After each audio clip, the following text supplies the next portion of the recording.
आज सौभाग्य प्राप्त हुआ।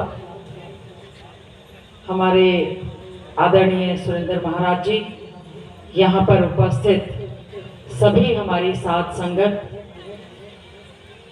सभी को संत शिरोमणि कबीरदास जी की जयंती के अवसर पर बहुत बहुत बधाई और शुभकामनाएं देना चाहती हूँ। मेरा भी सौभाग्य रहा कि आपके श्री चरणों में यहाँ पर आकर कबीरदास जी की वाणी को सुनने का मौका मिला। संत शिरोमणि कबीरदास जी की जयंती न केवल आज झज्जर में, पूरे प्रदेश में, देश में, बल्कि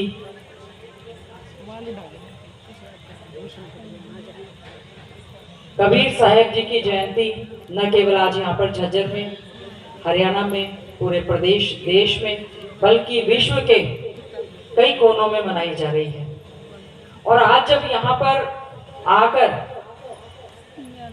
625वीं उनके जयंती के अवसर पर यहाँ पर आने का मौका मिला, मुझे लगा कि मेरा भी सौभाग्य है। जितनी सरल भाषा में कबीर साहब जी ने अपने दोहों को कहा, और वैसे भी जो कोई संत महात्मा होते हैं वो किसी जाति बिरादरी के नहीं होते, और कबीर साहब जी के जो दोहे हैं, चाहे हम हिंदुओं की बात कर लें, मुस्लिम की बात कर लें, कभी ईसाई की बात कर लें, सभी में ही उनके दोहों का जो है पूरी तरह से वर्णन मिलता है।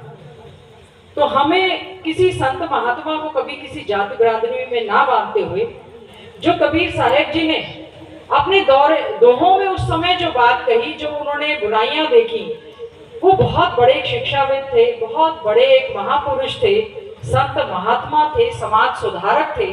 समाज सुधार के लिए जो उन्होंने अपने दोहों में जिक्र किया है, आज के जीवन में भी मैं समझती हूँ इस समय भी वो बहुत बड़े प्रासंगिक हैं।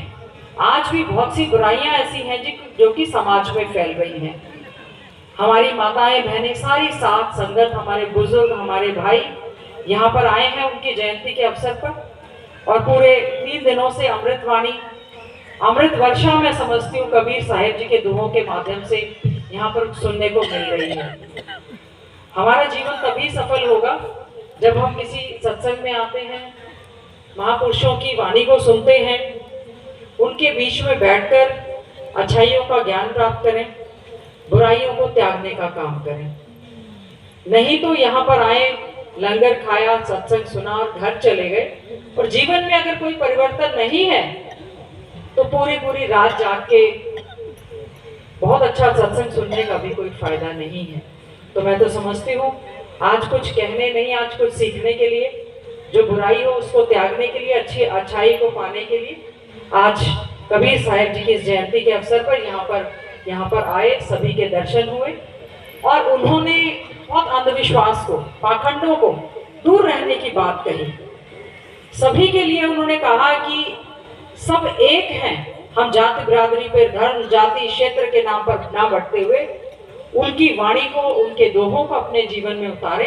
मैं समझती हूँ यही सबसे सच्ची बंदगी होगी। और आज कबीर साहब जी के बहुत अच्छे सुंदर दोहे यहाँ पर सुनने के लिए मिले। मैं अपने आप को सौभाग्यशाली समझती हूँ।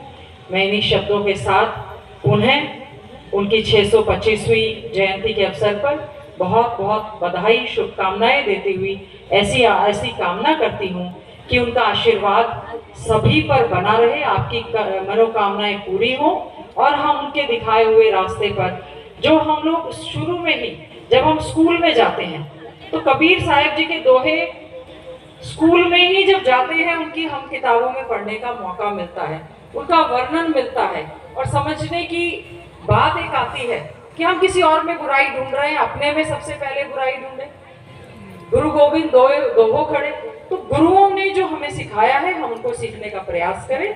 और आज यहाँ पर आने का जो सौभाग्य प्राप्त हुआ, पुनः मैं आप सबको बहुत बहुत बधाई देते हुए, इंद्रमणि साहब के जो यहाँ पर कहा कि सत्संग लगातार चलता है, उनके सभी यहाँ पर जो है मानने वाले यहाँ पर बार बार आते हैं। हमने लगातार इस सत्संग को सुनने का, जानने का, समझने का प्रयास किया है, जीवन में बुराइयों को त्यागने की कोशिश की है। बहुत अच्छा लगा जो अमृत वर्षा यहाँ पर बरस रही है, उससे हम अपने जीवन में कुछ अच्छा सीख कर जाएं। पुनः आप सबको बधाई। सत साहेब